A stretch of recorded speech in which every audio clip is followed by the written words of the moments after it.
আজ চতুর্থ দফার ভোট হয়ে গেল। পশ্চিমবঙ্গের ৮টি আসনে ভোট হয়েছে। গোটা ভারতবর্ষের 10টি রাজ্যে বিভিন্ন জায়গায় ভোট হয়েছে। তার মধ্যে আজকে পশ্চিমবঙ্গের 8টি আসনে ভোট হয়েছে। বর্ধমান জেলার বর্ধমান পূর্ব এবং বর্ধমান দুর্গাপুর, আসানসোলে ভোট হয়েছে। পাশাপাশি নদিয়ার কৃষ্ণনগর এবং রানাঘাটে ভোট হয়েছে এবং মুর্শিদাবাদের বহরমপুর আসনেও ভোট হয়েছে। আজকে বীরভূম এবং বোলপুরে এই আসন দুটিতেও ভোট হয়েছে। পশ্চিমবঙ্গের যে 8টি আসনে ভোট হয়েছে তাতে কিন্তু কি ফলাফল হবে তা নিয়ে বিস্তর আলোচনা চলছে। তৃণমূল কংগ্রেসের দাবি তারা এই 8টি আসনেই জয়লাভ করবে, কিন্তু আজকের যে 8টি আসনে ভোট হয়েছে আমরা দেখতে পাচ্ছি সেই 8টি আসনের মধ্যে যে বুথ ফেরত সমীক্ষা আমরা পেয়েছি বা যে ভোট পড়েছে তার উপর যে রাজনৈতিক বিশ্লেষকরা যে তথ্য দিচ্ছেন, সেখানে দেখা যাচ্ছে আজকে কিন্তু দীর্ঘদিন আলোচনা করা হচ্ছিল, দীর্ঘ সময় ধরে যে আসনটি সবচেয়ে বেশি চর্চিত ছিল সেটা হচ্ছে বহরমপুর লোকসভা কেন্দ্র। সেই বহরমপুর লোকসভা কেন্দ্রে প্রেডিকশনে উঠে এসেছিল যে সেখানে হয়তো অধীর রঞ্জন চৌধুরী হেরে যেতে পারে, অধীর রঞ্জন চৌধুরী তৃতীয় হবে। আবার কেউ কেউ বলেছিলেন অধীর রঞ্জন চৌধুরী, তার নাম হচ্ছে মুর্শিদাবাদের রবিনুর, সে কিন্তু যে কোনো প্রকারেই লোকসভায় জিতবে। ফলে আজকের যে ভোটের প্রেডিকশন বা বুথ ফেরত সমীক্ষা বা রাজনৈতিক বিশ্লেষকরা যে বিশ্লেষণ করেছেন, সেখানে যে ছবি উঠে আসছে সেখানে কিন্তু শেষ হাসি হাসবে অধীর রঞ্জন চৌধুরী।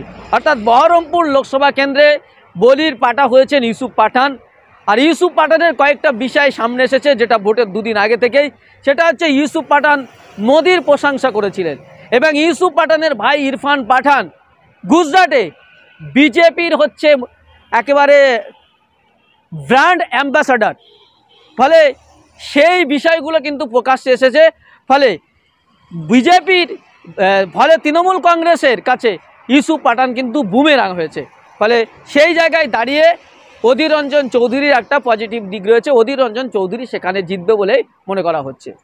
এবার যদি আমরা দেখি নদিয়ার কৃষ্ণনগর আসনে আজকে ভোট হয়েছে এবং সেখানকার তৃণমূল কংগ্রেসের প্রার্থী ছিলেন মহুয়া মৈত্র, যিনি বিতর্কিত, যিনি চর্চিত এবং তিনি একজন বলিষ্ঠ কণ্ঠ, যিনি লোকসভায় দাঁড়িয়ে বিজেপিকে চোখে চোখ রেখে প্রশ্ন করেন। আজকে তার আসনে ভোট হয়েছে। অন্যদিকে তার বিপরীতে ছিলেন বিজেপির প্রার্থী রাজমাতা এবং সিপিএমের প্রার্থী ছিলেন এস.এম. সাদি। কিন্তু সেই জায়গায় দাঁড়িয়ে আজকে এস.এম. সাদি তিনি কয়েকটা জায়গায় ঘুরেছেন, রাজমাতার খুব একটা দেখা পাওয়া যায়নি, কিন্তু মহুয়া মৈত্র তিনি গোটা এলাকা চষে বেরিয়েছেন এবং ভোটের আগে থেকেই তিনি ছক্কা মারছিলেন। আজকে যে পরিস্থিতি আমরা দেখেছি এবং বুথ ফেরত যে সমীক্ষা এবং সেই সাথে সাথে যে রাজনৈতিক বিশ্লেষকরা যে কথা বলছেন, সেটা দেখা যাচ্ছে যে মহুয়া মৈত্র তিনি কিন্তু ফিরছেন এবং ব্যাপকভাবে লিড দিয়ে ফিরছেন। নদিয়ার রানাঘাট আসনেও সেখানে কিন্তু বিজেপি জিতেছিল। নদিয়ার রানাঘাট আসনে গতবারে আমরা দেখেছিলাম 2019-এ বিজেপির জগন্নাথ সরকার তিনি কিন্তু জিতেছিলেন। এবারে কিন্তু সেখানে মুকুটমণি অধিকারী তৃণমূল কংগ্রেসের প্রার্থী, সেই মুকুটমণি অধিকারী কিন্তু তিনি জিতছেন এমনটাই মনে করছেন রাজনৈতিক মহল। ফলে বিজেপির ওই আসনটা কিন্তু হাতছাড়া হচ্ছে। যে রানাঘাট বিজেপির দখলে ছিল সেই রানাঘাট কিন্তু এবার তৃণমূলের দখলে যাচ্ছে বলে মনে করছেন রাজনৈতিক বিশেষজ্ঞরা। এবার আমরা যদি দেখি বর্ধমান দুর্গাপুরে সেখানে বিজেপি প্রার্থী জিতেছিলেন, সেই জায়গায় কিন্তু এবার দিলীপ ঘোষকে প্রার্থী করা হয়েছে এবং দিলীপ ঘোষ আজকে সকাল থেকেই বিভিন্ন জায়গায় তিনি মন্তেশ্বরে, কালনাতে বিক্ষোভের মুখে পড়েছেন, মানুষের বুথে ঢুকতে দেয়নি এবং দিলীপ ঘোষের যে চেহারা আজকে আমরা দেখেছি সেই চেহারাই ফুটে উঠেছে যে দিলীপ ঘোষ হারছেন। অর্থাৎ যে বর্ধমান দুর্গাপুর যে আসনটি তৃণমূল কংগ্রেসকে হারিয়ে 2019-এ বিজেপি জয়লাভ করেছিল, এবার কিন্তু বিজেপিকে হারিয়ে তৃণমূল কংগ্রেসের প্রার্থী কীর্তি আজাদ সেখানে জয়লাভ করছে বলে জনমত সমীক্ষা বা বুথ ফেরত সমীক্ষায় কিন্তু সেই তথ্য উঠে এসছে।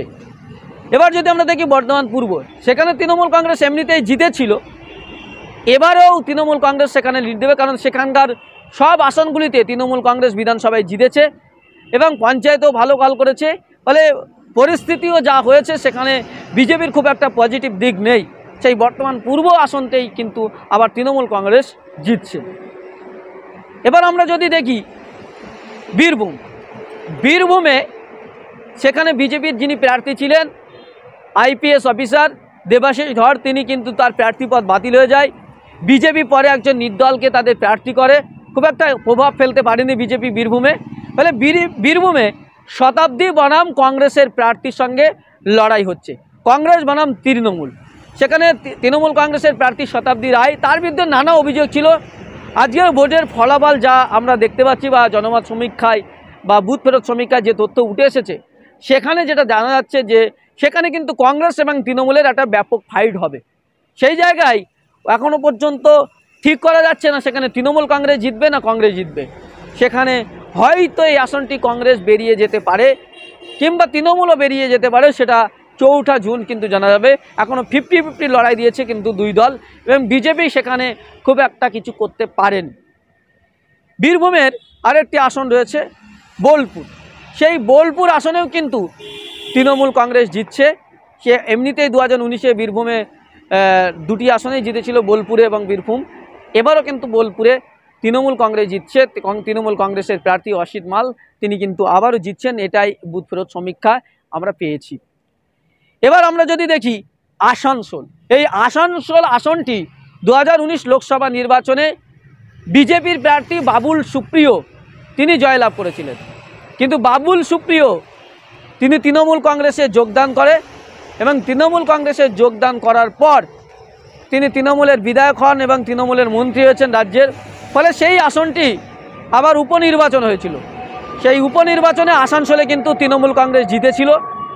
আবারও সেই আসনে কিন্তু তৃণমূল কংগ্রেসই জিতবে, এমনটি আমরা আজকে বুথ ফেরত সমীক্ষায় পেয়েছি। সেখানে তৃণমূল কংগ্রেসের প্রার্থী শত্রুঘ্ন সিনহা সেখানে কিন্তু জিতছে।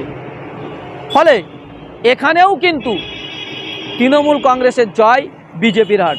অর্থাৎ এখনও পর্যন্ত যে আজকের যে 8টি আসনে ভোট হয়েছে, তার মধ্যে 3টি আসন বিজেপির দখলে ছিল, কিন্তু এই মুহূর্তে সেই 3টি আসন বিজেপির হাতছাড়া হচ্ছে। বরং এই 8টি আসনের মধ্যে 2টি আসন কংগ্রেসের দখলে যেতে পারে, আর 6টি আসন তৃণমূল কংগ্রেসের দখলে যেতে পারে।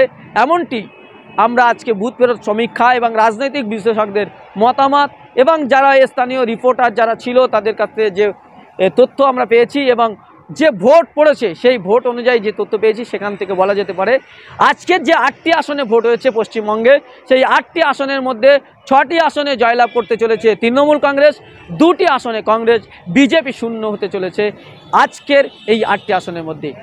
প্রিয় দর্শক, আজকে ছিল এই ছিল আজকে আমাদের আয়োজন। দেখা হচ্ছে অন্য কোনো বিষয়ে। ততক্ষণ ভালো থাকবেন, সুস্থ থাকবেন।